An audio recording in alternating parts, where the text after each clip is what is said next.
England's cricketers will be back in training from Monday after the ECB announced the first steps towards getting a behind-closed-doors series played against the West Indies in July. The fast bowlers will be up first at a series of venues around the country, followed by the batsmen a fortnight later. A total of 11 county grounds will be used, with the ECB's coaching staff providing one-on-one support. Shifts at each ground will be staggered to avoid as much contact as possible, and social distancing rules will of course apply. Ashley Giles, the director of England men's cricket, has been speaking to the media today to explain how it'll all work.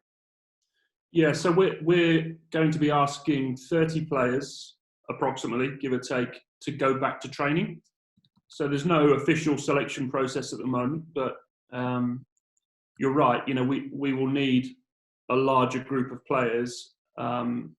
Given we are planning for the strictest sort of conditions behind closed doors, we'll need to take a bigger group of players in with us to cover all aspects, whether that be injury, net bowlers, practice matches, etc. So, it's around about 30 players we'll be asking to go back to training, and with a red ball focus at first, but the white ball focus players will follow. We've tried to work on, these aren't ideal conditions at all. We've been waiting for government guidelines. And the time is about right from that front. It's been really helpful, but working on 7 weeks back from what could be first test match. We know that's not confirmed at this point, but we've got to give our bowlers enough time to get their loads up. There will be a number of things for the ECB to think about from a logistical point of view, none least how saliva is applied or not applied to the ball. It will be discussion, I'm sure, for ICC in the next couple of weeks around playing conditions. Again, it's around mitigating risk. How much risk is there in that? I mean, the idea, once we go behind closed doors, if that is still what step 3 looks like, and it does at the moment, we are trying to create, if you like, I think I talked about this before, this enlarged household, really. So we, again, as we're living now with only 4 of us in this house, there may be a household of 35 players and staff in and around that test squad. But once people are in that environment, they're tested, they're clear, we hope they can lead pretty normal existences. However, in terms of ball care, it's going to be quite difficult in many examples. So, how are we going to stop Jimmy Anderson walking back to his mark and just touching his forehead and putting something on the ball? It's going to be a very tricky habit to break that. So it's an area that's been discussed at length right now, and we'll probably know more over the next couple of weeks. The ECB will fund the necessary PPE provision for medical staff at the grounds and will underwrite the costs of any county player or staff that has to be taken off of a furlough programme in order to play a part. What we will do before everyone goes back is screen everyone. So both from a physical point of view, and that screening will continue daily as guys go back into those environments to train. And that may be as simple as a temperature check and a very short online form they have to hand in to whether they have any symptoms or any different feelings or whatever.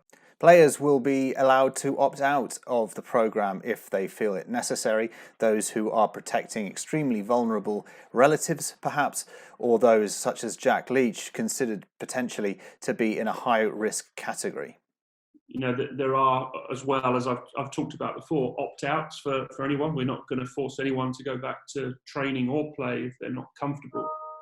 But through that physical and mental screening process, we will do our the due diligence and check where each of these individuals are. I mean, once we go past, as I just mentioned, when we're in this first phase, actually, if people are leading normal lives at the moment and doing their regular shopping, say this should be a safer environment than even doing that.